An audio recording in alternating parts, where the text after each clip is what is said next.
Good day students. बात करने वाले हैं विजन आईएएस में। ये यूपीएससी का टेस्ट सीरीज दूसरा है।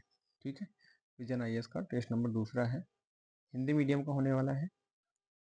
ठीक है, आप लोगों से रिक्वेस्ट है वीडियो को पूरा देखिएगा और साथ साथ चैनल को जरूर सब्सक्राइब करिएगा। चलिए शुरू करते हैं वीडियो को। क्वेश्चन नंबर पहला है, उपराष्ट्रपति के रूप में निर्वाचित होने के लिए निर्धारित योग्यताओं के संदर्भ में निम्नलिखित कथनों पर विचार करना है। ठीक है, पहला कथन क्या है? वह भारत का देशीकृत नागरिक हो। दूसरा है, वह 35 वर्ष की आयु पूर्ण कर चुका हो। तीसरा, वह लोकसभा और राज्यसभा का सदस्य बनने के लिए योग्य हो। आइए एलिमिनेशन करते हैं। ठीक है, अगर पहला देखें तो वह भारत का देशीकृत नागरिक हो। ये तो नागरिक हो, ये तो ठीक है, लेकिन साथ साथ क्या है, वो जन्म से भारत का नागरिक होना चाहिए। ठीक है, देशीकृत नागरिक होने के साथ साथ भारत में जन्म से वो भारत का नागरिक होना चाहिए। ठीक है, दूसरा कथन क्या है? दूसरा कथन है, वह 35 वर्ष की आयु पूर्ण कर चुका हो। ठीक है, ये सही है दूसरा कथन आपका। उपराष्ट्रपति बनने या राष्ट्रपति बनने के लिए 35 वर्ष की आयु पूरी करना जरूरी है। ठीक है, तीसरा कथन है, वह लोकसभा और राज्यसभा का सदस्य बनने के लिए योग्य हो। तो ये कथन गलत है, क्योंकि वह लोकसभा का नहीं, उपराष्ट्रपति बनने के लिए राज्यसभा का सदस्य बनना जरूरी होता है। ठीक है, तो अगर इसमें से क्वेश्चन को एलिमिनेट करें तो इसमें से पूछा है कितने सही हैं, तो केवल दूसरा वाला सही है कि वह 35 वर्ष की आयु पूर्ण कर चुका हो और देशीकृत नागरिक के साथ साथ उसका जन्म जो है वो भारत में हुआ होना चाहिए। ठीक है, इसके अलावा अगर नामांकन की बात करें तो कम से कम उपराष्ट्रपति बनने के लिए 20 प्रस्तावक और 20 अनुमोदक होने चाहिए। ठीक है, और प्रत्येक उम्मीदवार को आरबीआई में 15,000 रुपये जमानत राशि भी जमा करनी पड़ेगी। ठीक है, जमा करनी होती है। इतनी योग्यताएं हैं। चलिए अगला क्वेश्चन देखते हैं। क्वेश्चन नंबर दूसरा है, पेशा अधिनियम 1996 के तहत सीटों के आरक्षण के संदर्भ में निम्नलिखित कथनों पर विचार करना है। ठीक है, ये आप लोग अधिनियम ध्यान दीजिएगा। पेशा अधिनियम 1996 का पूछा है। अगर आप यूपी पीसीएस के एग्जाम देने वाले हैं, ठीक है, यूपी पीसीएस में आरओ का जो एग्जाम होता है वो इन एग्जाम में ये अधिनियम के आगे ये ईयर डिकोड करने के लिए देता है। ठीक है, ईयर में चेक करने के लिए, इसलिए कभी कभी ये क्वेश्चन आपका गलत हो जाता है, इसलिए पेशा अधिनियम कब आया था ये भी ध्यान रखिएगा आप लोग। ठीक है, पेशा अधिनियम 96 का है। ठीक है, आइए इसके ऊपर एलिमिनेशन देखते हैं। पहला क्या है, अनुसूचित क्षेत्रों की प्रत्येक पंचायत में अनुसूचित जनजातियों के लिए सीटों का जो आरक्षण है वो कुल सीटों की संख्या के आधे से कम नहीं होगा। ठीक है, मतलब कहने का मतलब है, मान लीजिए कोई पार्टिकुलर क्षेत्र है एक्स, ठीक है, उसके प्रत्येक पंचायत में जो अनुसूचित जनजातियों के लिए एसटी के लिए मान लीजिए 10 सीटें आरक्षित की गई हैं, तो उसके जो सीटों का आरक्षण है, जो सीट है टोटल, उसके कुल सीटों की संख्या के आधे से कम नहीं होगा। मतलब ये 2 या 3 नहीं होगा, बल्कि ये कम से कम 5 या मिनिमम 6 हो सकता है। ठीक है, तो ये यही बोल रहा है कि अनुसूचित क्षेत्रों के, ऐसे क्षेत्रों के प्रशासन के बारे में अगर देखा जाए तो वो ये आपका कथन जो है ये पहला वाला सही होगा। ठीक है, ये आधे से कम नहीं होगा।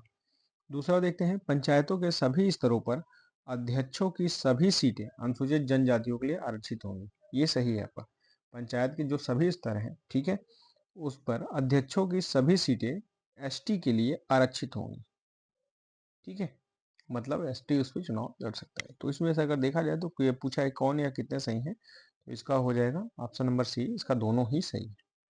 अगला क्वेश्चन देखते हैं। क्वेश्चन नंबर 3 है, भारत रत्न पुरस्कार के संदर्भ में निम्नलिखित कथनों पर विचार करना है। ठीक है, क्या है ऑप्शन देखते हैं। यह पुरस्कार केवल भारतीय नागरिकों को ही प्रदान किया जाता है, तो पहला वाला ये होगा, गलत होगा। ये केवल भारतीयों को नहीं बल्कि ये गैर भारतीयों को भी प्रदान किया जाता है। अब भारत रत्न की बात है तो भारत रत्न कब शुरू हुआ था? 1954 में ये दिया जाने वाला पुरस्कार है। ठीक है, भारत का सर्वोच्च पुरस्कार, ये सुप्रीम जो है प्राइड है भारत का। दूसरा कथन क्या है? दूसरा कथन है, यह पुरस्कार संविधान के अनुच्छेद 18(1) के अनुसार एक उपाधि के समान है और इसका उपयोग पुरस्कार विजेता के नाम के प्रत्यय या उपसर्ग के रूप में किया जा सकता है। मतलब जो है भी है, भारत रत्न का जो अवार्ड मिला है वो विजेता जो है होते हैं उनके नाम के आगे या पीछे किया जा सकता है। तो दूसरा वाला कथन जो है वो गलत होगा, क्योंकि अनुच्छेद 18(a) क्या कहता है? उपाधियों का उन्मूलन है। ठीक है, जो उपाधियां हैं उनकी उन्मूलन की बात करता है, न कि उनके नाम के प्रत्यय के आगे या पीछे किया जा सकता है। तो दूसरा वाला कथन भी गलत होगा। ठीक है, तीसरा कथन देखते हैं। पुरस्कार प्राप्तकर्ता को राष्ट्रपति द्वारा हस्ताक्षरित एक सनद प्रमाण पत्र, एक पदक और 25 लाख रुपए का मौद्रिक अनुदान प्राप्त होता है। तो तीसरा वाला कथन भी गलत है। ये सारी चीजें तो प्राप्त होती है, लेकिन जो इसमें दिया है 25 लाख रुपए का मौद्रिक अनुमान, ये प्राप्त नहीं होता। ठीक है, भारत रत्न में कोई भी मौद्रिक अनुमान जो अनुदान होता है वो मुद्रा के रूप में प्राप्त नहीं होता। ठीक है, बल्कि क्या प्राप्त होता है, एक सनद प्रमाण पत्र और एक पदक प्राप्त होता है। ठीक है, अब इसमें से पूछा है कौन या कितने सही है, तो इसमें तीनों गलत है। अगर आप देखेंगे तो तीनों, आइए एक बार एलिमेंट करते हैं। ये पुरस्कार गैर भारतीय को भी दिया जाता है, पहला गलत है। दूसरा 18 ये क्या कहता है, उपाधियों का उन्मूलन करता है, दूसरा वाला भी गलत है। तीसरा वाला भी गलत है, इसमें प्रमाण पत्र के साथ साथ ये जो मौद्रिक दिया है, तो मौद्रिक नहीं मिलता है, इसमें मुद्रा नहीं दी जाती, केवल प्रमाण पत्र और एक पदक दिया जाता है। तो तीनों ही इसमें गलत है। ठीक है, तो इसका सही आंसर क्या हो जाएगा, ऑप्शन नंबर सी हो जाएगा कि इसमें, सॉरी ऑप्शन नंबर डी होगा कि इसमें कितने सही हैं, इसमें कोई सही नहीं है। आइए देखते हैं अगला क्वेश्चन। क्वेश्चन नंबर 4 है, निम्नलिखित स्थितियों या परिदृश्यों में विचार करना है। ठीक है, क्या है, जब लोकसभा में किसी भी दल को स्पष्ट बहुमत प्राप्त न हो, तब जब पदासीन प्रधानमंत्री की मृत्यु हो जाती है और कोई स्पष्ट उत्तराधिकारी नहीं होता, जब लोकसभा निर्वाचन में किसी भी निर्वाचन पूर्व गठबंधन को स्पष्ट बहुमत प्राप्त नहीं होता। उपर्युक्त में से कितनी स्थितियों या परिदृश्यों में राष्ट्रपति प्रधानमंत्री की नियुक्ति में अपने विवेक का प्रयोग कर सकता है। ठीक है, आइए एलिमिनेट करते हैं। क्या है, कितनी से, जब लोकसभा में किसी भी दल को स्पष्ट बहुमत प्राप्त नहीं होता, ऐसे कंडीशन में जो है वो राष्ट्रपति अपने विवेक का प्रयोग कर सकता है। ठीक है, इसलिए अगर देखा जाए तो वो विकल्प जो पहला है वो सही होता है। अब रही बात प्रधानमंत्री की, तो प्रधानमंत्री के बारे में संविधान में ज़्यादा कुछ नहीं बताया गया है, बल्कि उसकी नियुक्ति और प्रक्रिया के लिए केवल अनुच्छेद 75 में इतना कहा है कि राष्ट्रपति जो है वो प्रधानमंत्री की नियुक्ति करेगा। ठीक है, अनुच्छेद 74 क्या है, मंत्री परिषद से रिलेटेड है। 75 में यही बताया गया है कि राष्ट्रपति प्रधानमंत्री की नियुक्ति करेगा, जबकि कोई ऐसी विशेष प्रावधान नहीं बनाया गया है। दूसरा है, जब पदासीन प्रधानमंत्री की मृत्यु हो जाती है और कोई स्पष्ट उत्तराधिकारी नहीं होता, ऐसे भी कंडीशंस में राष्ट्रपति जो होता है वो प्रधानमंत्री की नियुक्ति करता है। ठीक है, पहला सही है, दूसरा सही है। तीसरा देखें, जब लोकसभा निर्वाचन में किसी भी निर्वाचन पूर्व गठबंधन को स्पष्ट बहुमत प्राप्त नहीं होता, ऐसे भी कंडीशन में राष्ट्रपति जो है वो संसदीय प्रक्रिया, संसदीय जो प्रणाली है उसकी परंपराएं हैं, ऐसे कंडीशन में भी राष्ट्रपति अपने विवेक के आधार पे जो उस समय रिसेंट में जो जिसकी सबसे ज्यादा सीटें होती है उसको प्रधानमंत्री या बहुमत दल का नेता बनाता है। ठीक है, इसमें पूछा है कौन सा या कितने सही हैं, तो उसका सभी तीनों सही होंगे। ठीक है, ऑप्शन नंबर सी इसका सही होगा। अगला क्वेश्चन देखते हैं। क्वेश्चन नंबर 5 है, निम्नलिखित में से किसे या किन्हें राज्य विधायिका द्वारा किसी नगर पालिका में प्रतिनिधित्व प्रदान किया जा सकता है। पहला क्या है, नगर पालिका प्रशासन का विशेष ज्ञान या अनुभव रखने वाली व्यक्ति जिन्हें नगर पालिका की सभा में मत देने का अधिकार नहीं है। ये कथन सही होगा। वह व्यक्ति जिसे नगर पालिका के प्रशासन का विशेष ज्ञान या अनुभव हो, लेकिन उसे नगर पालिका की सभा में मत देने का अधिकार नहीं होगा। ठीक है, दूसरा कथन क्या है, लोकसभा और राज्य विधानसभा के सदस्य जो उन निर्वाचन क्षेत्रों का प्रतिनिधित्व करते हैं जिनमें नगर पालिका के पूर्णतः या अंशतः क्षेत्र आते हैं, ये भी सही है। ठीक है, अगर देखा जाए लोकसभा और राज्य विधानसभा के सदस्य जो उसका प्रतिनिधित्व करते हैं ये पूर्णतः या अंशतः क्षेत्र आते हैं, ये भी सही है। ठीक है, और तीसरे कथन को देखते हैं, राज्यसभा और राज्य विधान परिषद के वे सदस्य जो नगर पालिका क्षेत्र में मतदाता के रूप में पंजीकृत है। ठीक है, अब आप ऐसे समझ पाएंगे इसमें क्या है, इन्हें राज्य विधायिका द्वारा नगर पालिका में प्रतिनिधित्व प्रदान किया जाता है, तो ये तीनों को ही प्रदान किया जाता है। ठीक है, इसलिए इसका सही आंसर क्या हो जाएगा, ऑप्शन नंबर डी इसका सही आंसर होगा। ठीक है, आइए अगला क्वेश्चन देखते हैं। क्वेश्चन नंबर 6 है, निम्नलिखित कथनों पर विचार करना है। ठीक है, उच्चतम न्यायालय के न्यायाधीशों की नियुक्ति राष्ट्रपति द्वारा की जाती है। ठीक है, अगर बात करें पहले कथन पे, तो राष्ट्रपति द्वारा अनुच्छेद 124 के अनुसार, ठीक है, अगर सुप्रीम कोर्ट के जजों की बात की जाए तो अनुच्छेद 124 में उच्चतम न्यायालय के बारे में प्रावधान है। राष्ट्रपति उच्चतम न्यायालय के जजों और राज्य उच्च न्यायालयों से के ऐसे न्यायाधीशों से परामर्श करने के पश्चात अपने हस्ताक्षर और मुद्रा सहित अधिपत्र द्वारा उच्चतम न्यायालय के प्रत्येक न्यायाधीश को नियुक्त करता है। ठीक है, दूसरा कथन देखते हैं, उच्च न्यायालयों के न्यायाधीशों की नियुक्ति संबंधित राज्यों के राज्यपाल द्वारा की जाती है। तो दूसरा जो कथन है आपका, ये गलत होगा। क्यों गलत होगा? क्योंकि ये राज्यपाल द्वारा नहीं की जाती, बल्कि ये भी अनुच्छेद 217 के द्वारा राष्ट्रपति के द्वारा ही की जाती है। ठीक है, संविधान का जो अनुच्छेद 217 है उसमें उपबंधित है कि जो उच्चतम या उच्च न्यायालय के न्यायाधीश होते हैं उनकी नियुक्ति राष्ट्रपति द्वारा ही की जाती है। ठीक है, अब रही बात राज्यपाल की, तो ऐसे मामलों में राज्यपाल से राष्ट्रपति संबंधित न्यायाधीश के बारे में परामर्श मांग सकता है। ठीक है, जबकि ये दूसरा वाला कथन गलत होगा, राज्यपाल के द्वारा नहीं, बल्कि जो न्यायाधीश होते हैं उच्चतम न्यायालय और उच्च न्यायालय, इनकी नियुक्ति राष्ट्रपति के द्वारा ही की जाती है। तीसरा कथन देखते हैं, उच्चतम न्यायालय और उच्च न्यायालय दोनों के न्यायाधीशों को केवल राष्ट्रपति के आदेश द्वारा ही हटाया जा सकता है।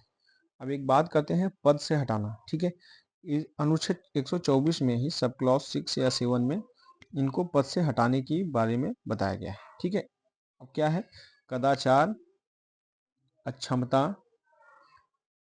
या महाभियोग के द्वारा इनको पद से हटाया जा सकता है। ठीक है, और इसके लिए क्या प्रावधान है? इसके लिए प्रावधान है कि उच्चतम न्यायालय और उच्च न्यायालय के न्यायाधीश से जो हटाने के लिए प्रावधान है, वो प्रस्ताव को संसद के प्रत्येक सदन द्वारा, ठीक है, जो लोकसभा और राज्यसभा के द्वारा प्रत्येक सदन द्वारा विशेष बहुमत से पारित किए जाने की आवश्यकता है। तो विशेष बहुमत मतलब दोनों के 2/3 बहुमत से, ठीक, 2/3 से अधिक बहुमत से पारित किए जाने की आवश्यकता होती है।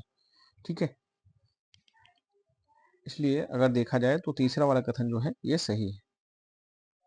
केवल राष्ट्रपति के आदेश द्वारा जो अंतिम आदेश होता है महाभियोग के द्वारा, वो राष्ट्रपति ही होता है। ठीक है, इसलिए तीसरा वाला जो कथन है वो सही है। हटाए जाने का आधार क्या होगा? दुर्व्यवहार, ठीक है, कदाचार यानी अक्षमता, और महाभियोग जो है वो प्रक्रिया है उसके द्वारा हटाया जाता है। अब नियुक्ति के बाद न्यायाधीश की जो आयु है सुप्रीम कोर्ट की, मतलब उच्चतम न्यायालय की जो रिटायर की आयु है वो 65 वर्ष है। ठीक है, और वहीं उच्च न्यायालय की 62 वर्ष है। ठीक है, ध्यान रखिएगा इसके बारे में भी। अब एक बार फिर से क्वेश्चन को एलिमिनेट करते हैं। आइए देखते हैं पहला क्या है। उच्चतम न्यायालय के न्यायाधीश की नियुक्ति राष्ट्रपति द्वारा की जाती है, सही है। दूसरा, उच्च न्यायालय के न्यायाधीशों की नियुक्ति संबंधित राज्य के राज्यपाल द्वारा की जाती है, गलत है। 217 संविधान के अनुच्छेद में है क्या? राष्ट्रपति नियुक्ति करेगा। तीसरा क्या है? उच्चतम न्यायालय उच्च न्यायालय दोनों के न्यायाधीशों की केवल राष्ट्रपति के आदेश द्वारा ही हटाया जा सकता है, सही है। महाभियोग की प्रक्रिया पालन करके इसको हटाया जाता है। ठीक है, पहला और तीसरा सही है, जबकि दूसरा वाला गलत है। इस कितने सही है? इसका सही आंसर हो जाएगा ऑप्शन नंबर बी, यानी केवल 2 इसमें सही होगा। आइए अगला क्वेश्चन देखते हैं। क्वेश्चन नंबर 7 है, भारत में अधिकरणों मतलब ट्रिब्यूनल्स के संबंध में निम्नलिखित कथनों पर विचार करना है। अधिकरण यानी ट्रिब्यूनल मूल संविधान, जो भारतीय संविधान है उसका भाग नहीं है, तो ये पहला वाला कथन जो है वो सही है। अगर बात की जाए तो 42वां संविधान संशोधन जो 1976 का था, ठीक है, इसके द्वारा संविधान में एक नया भाग जोड़ा गया था। कौन सा? भाग 14। ठीक है, 14(1). ठीक है, 14(1) में क्या गया है? अधिकरण के बारे में जोड़ा गया है। अधिकरण में कितने अनुच्छेद हैं? अधिकरण में 2 अनुच्छेद होते हैं। कौन कौन से? 323 सब क्लॉज ए और 323 सब क्लॉज बी। ठीक है, इसमें क्या कहा गया है? 323 में ए में है प्रशासनिक अधिकरणों से संबंधित है, ठीक है। वहीं 323 जो बी सब क्लॉज है वो अन्य मामलों से संबंधित अधिकरणों के लिए है। ठीक है, अगर ये पहला वाला कथन देखते हैं तो मूल संविधान का भाग नहीं है, बल्कि 42वें संविधान संशोधन 1976 द्वारा अधिकरण को जोड़ा गया। ठीक है, संविधान के 14वें भाग, ठीक है, कौन सा? भाग नंबर 14 का। ठीक, दूसरा क्या है? अधिकरण के आदेशों के विरुद्ध केवल उच्चतम न्यायालय में अपील की जा सकती है, तो ये गलत है। एक मामला आता है, कौन सा मामला? चंद्र कुमार मामला 1997 का, ठीक है, 1997 का। इसमें सुप्रीम कोर्ट ने दिया बताया कि न्यायिक समीक्षा जो है वो संविधान की मूल संरचना का हिस्सा है। ठीक है, इसलिए ये जो है उच्च न्यायालयों के क्षेत्राधिकार पर लगाए गए इस प्रतिबंध को असंवैधानिक घोषित कर दिया गया। केवल उच्चतम न्यायालय में अपील नहीं की जा सकती, बल्कि ये हाईकोर्ट में भी अपील की जा सकती है, क्योंकि ये न्यायिक समीक्षा का भाग है। इसलिए दूसरा वाला गलत होगा, पहला वाला सही है कि वो मूल संविधान का भाग नहीं थे। इनको 42वें संविधान संशोधन द्वारा भाग 14 का के रूप में जोड़ा गया था। ठीक है, इसमें कितना सही है? केवल एक सही होगा। अगला क्वेश्चन देखते हैं। क्वेश्चन नंबर 8 है, राज्यपाल के संदर्भ में निम्नलिखित कथनों पर विचार करना है।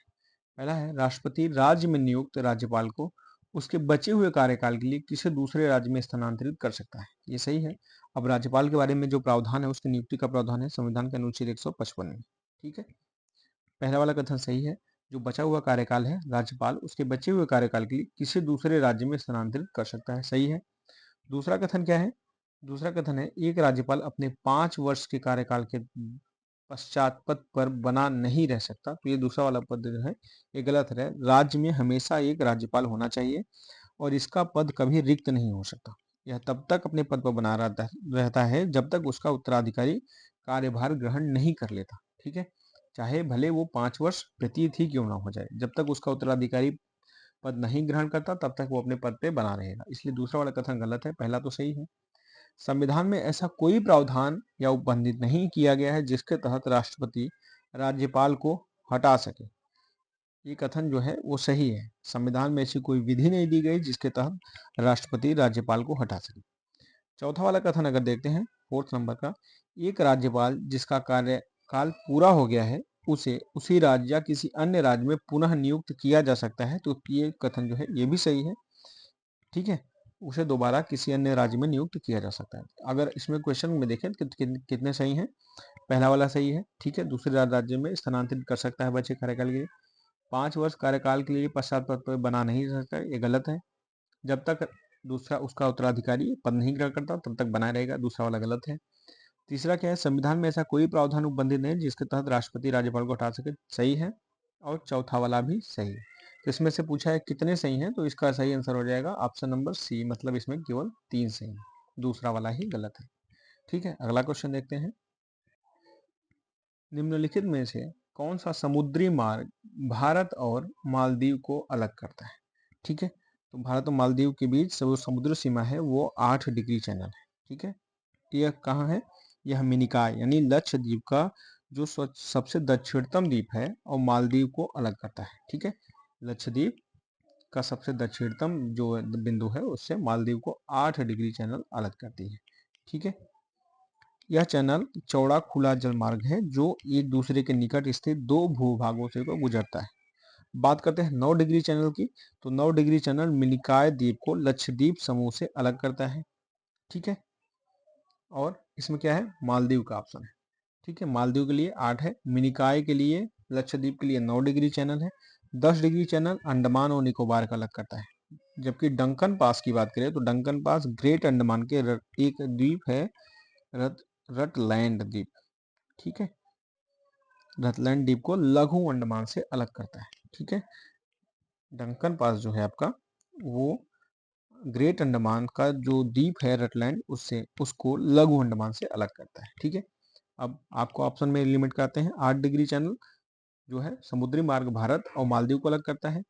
9 डिग्री क्या है? 9 डिग्री चलता है मिनिकॉय द्वीप को लक्षद्वीप से अलग करता है। 10 डिग्री अंडमान को और निकोबार को अलग करता है। डंकन पास रटलैंड द्वीप को लक्षद्वीप से अलग करता है। ठीक है, अगला क्वेश्चन देखते हैं। 10वां है, राष्ट्रपति पर महाभियोग के संदर्भ में निम्नलिखित कथनों पर विचार करना है। पहला कथन क्या है? राष्ट्रपति पर संविधान में परिभाषित संविधान के उल्लंघन के आधार पर महाभियोग चलाया जा सकता है।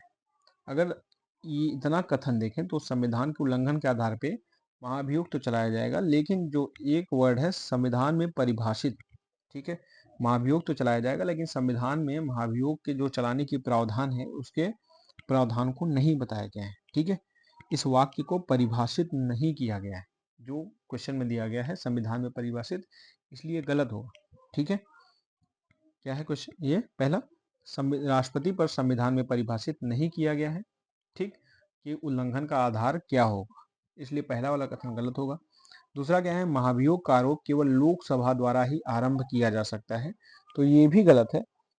ये क्या है? लोकसभा द्वारा नहीं, किसी भी सदन में प्रारंभ किया जा सकता है। इन आरोपों पर सदन के जो 1/4 सदस्य हैं उनके हस्ताक्षर होने चाहिए।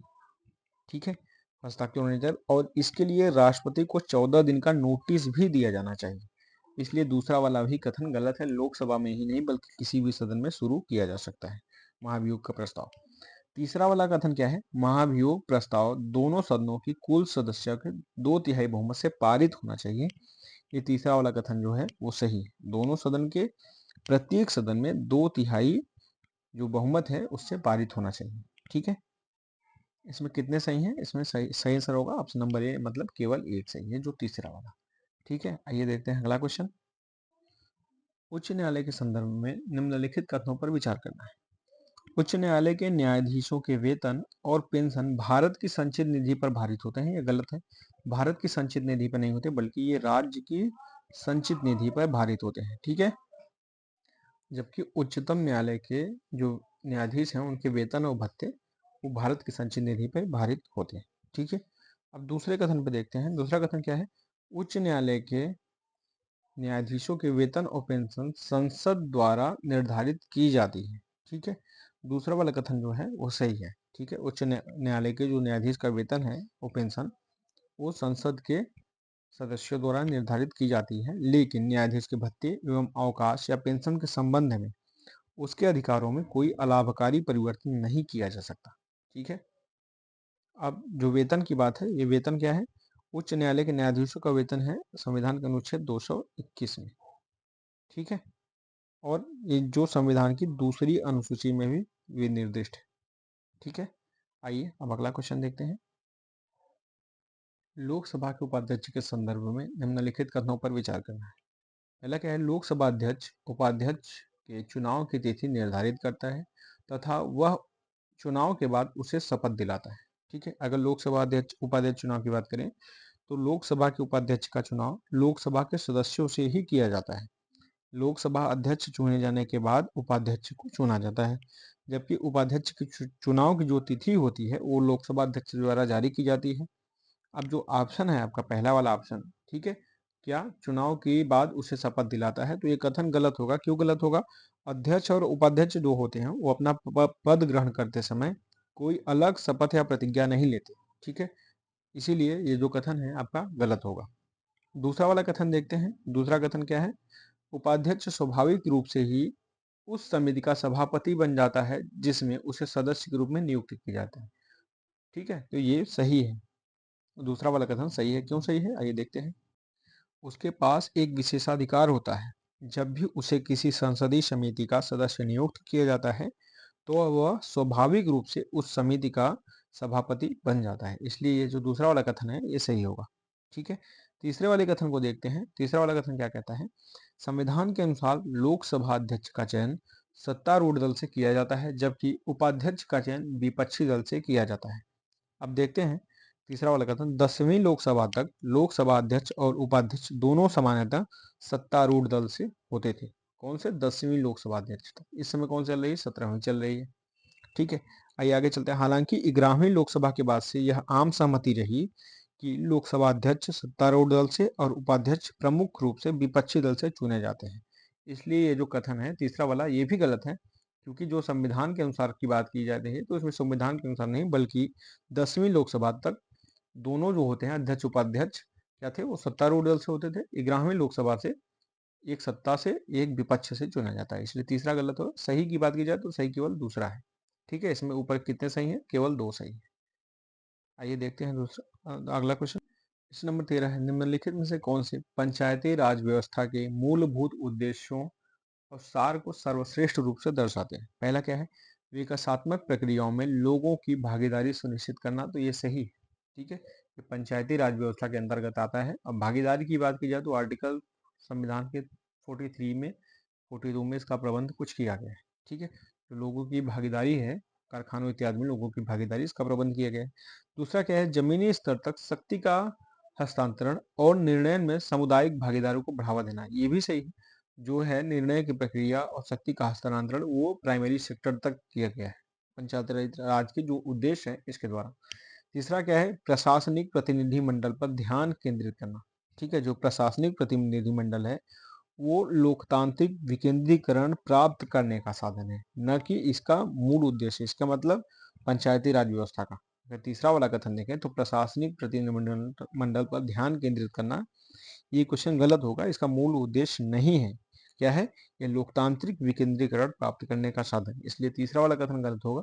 पहला सही है और दूसरा सही है, तो इसमें क्या है? सही उत्तर चुनना है, तो इसमें केवल ऑप्शन नंबर ए होगा केवल 1 और 2। आइए अगला क्वेश्चन देखते हैं। क्वेश्चन नंबर 14 है, कुछ निकाय हैं उसको संदर्भित करना है। ठीक है, आइए देखते हैं क्या है। इसे एक ऐसे कस्बे के प्रशासन हेतु गठित किया जाता है जिसने अभी तक नगर पालिका के गठन के लिए आवश्यक सभी शर्तों को पूरा नहीं किया है। यह न तो निर्वाचित निकाय है, न ही सांविधिक निकाय है। हालांकि नगर पालिका के विपरीत यह पूर्णतः नामित इकाई है, अर्थात इसके अध्यक्ष सहित सभी सदस्य राज्य सरकार द्वारा मनोनीत किए जाते हैं। तो ऐसे निकाय में किसको संदर्भित करता है? तो ये संदर्भित करता है अधिसूचित क्षेत्र समिति को। ठीक है, इसे इंग्लिश में बोलते हैं नोटिफाइड एरिया कमेटी। इसका जो गठन होता है वो 2 प्रकार के क्षेत्रों के प्रशासन के लिए किया जाता है। ठीक है, अधिसूचित क्षेत्रों का जो गठन है ये 2 प्रकार के क्षेत्रों के लिए किया जाता है। पहला क्या है? औद्योगिकरण के कारण जो विकासशील कस्बा होता है। ठीक है, जो विकासशील कस्बा होता है उसके लिए किसका गठन किया जाता है? औद्योगिकरण के कारण। दूसरा, वह कस्बा जिसने अभी तक नगर पालिका के गठन की आवश्यक शर्तें पूरी नहीं की है। ठीक है, लेकिन राज्य सरकार द्वारा वह महत्वपूर्ण माना जाता है। ऐसे क्षेत्रों के लिए नोटिफाइड एरिया कमेटी का गठन किया जाता है। ठीक है, क्योंकि इसे सरकारी राजपत्र में प्रकाशित कर अधिसूचित किया जाता है, इसीलिए इसे अधिसूचित क्षेत्र समिति के नाम से जाना जाता है। ठीक है, आइए अगला क्वेश्चन यानी क्वेश्चन नंबर 15 देखते हैं। आपसे रिक्वेस्ट है कि वीडियो को लाइक और चैनल को सब्सक्राइब जरूर करिएगा। ठीक है, चलिए क्वेश्चन नंबर 15 देखते हैं। निम्नलिखित में से कौन सा व्यक्तिगत विशेषाधिकार जो है वो राज्य विधानमंडल के सदस्यों को प्राप्त होता है? ठीक है, चलिए आइए देखते हैं। किसी सदस्य की गिरफ्तारी और निरोध पर तत्काल सूचना प्राप्त करने का जो अधिकार है वो क्या है? वो सही नहीं है। इसे अपने किसी सदस्य की गिरफ्तारी, निरोध, दोष सिद्धि, कारावास और रिहाई के संबंध में तत्काल सूचना प्राप्त करने का जो अधिकार होता है वो सही नहीं है। ठीक है, दूसरा क्या है? दूसरा है सदन के परिसर के भीतर गिरफ्तारी या कानूनी कार्यवाही पर प्रतिबंध। ये भी गलत होगा। क्यों गलत होगा? क्योंकि इसमें एक कुछ वर्ड दिया है जो आप लोग पहले देखेंगे, व्यक्तिगत विशेषाधिकार। ये जो पहला और दूसरा है ये व्यक्तिगत नहीं बल्कि ये क्या है? सामूहिक विशेषाधिकार है। ठीक है, जो राज्य विधानमंडल के सदस्यों को प्राप्त होता है ये दोनों व्यक्तिगत नहीं, ये सामूहिक विशेषाधिकार है। अब व्यक्तिगत विशेषाधिकार की बात करें तो क्या है? तीसरा वाला सही होगा। राज्य विधानमंडल का सत्र जारी होने के दौरान न्यायिक कार्यवाहियों से मुक्ति मिलती है। ठीक है, 40 दिन पहले और 40 दिन बाद तक गिरफ्तार नहीं किया जा सकता, बल्कि ये ध्यान रखिएगा यह उन्मुक्ति केवल सिविल या फौजदारी मामलों में ही है। आपराधिक और निवारक निरोध के मामलों में इसको नहीं लिया गया है व्यक्तिगत में। ठीक है, ध्यान रखिएगा ये सिविल और फौजदारी मामलों में ही है। 40 दिन का मामला, 40 दिन पहले और 40 दिन बाद का, ये व्यक्तिगत आता है। ठीक है, जबकि चौथा वाला कथन ये भी गलत है, ये भी सामूहिक में ही आएगा। जांच प्रारंभ करना या सदन में साथियों को उपस्थित होने का आदेश देना। इस वीडियो में यहीं तक। आपसे रिक्वेस्ट है कि वीडियो को लाइक करके चैनल को प्लीज़ ज़रूर सब्सक्राइब कर दीजिएगा। ठीक है, आपका दिन शुभ हो। धन्यवाद। Good day.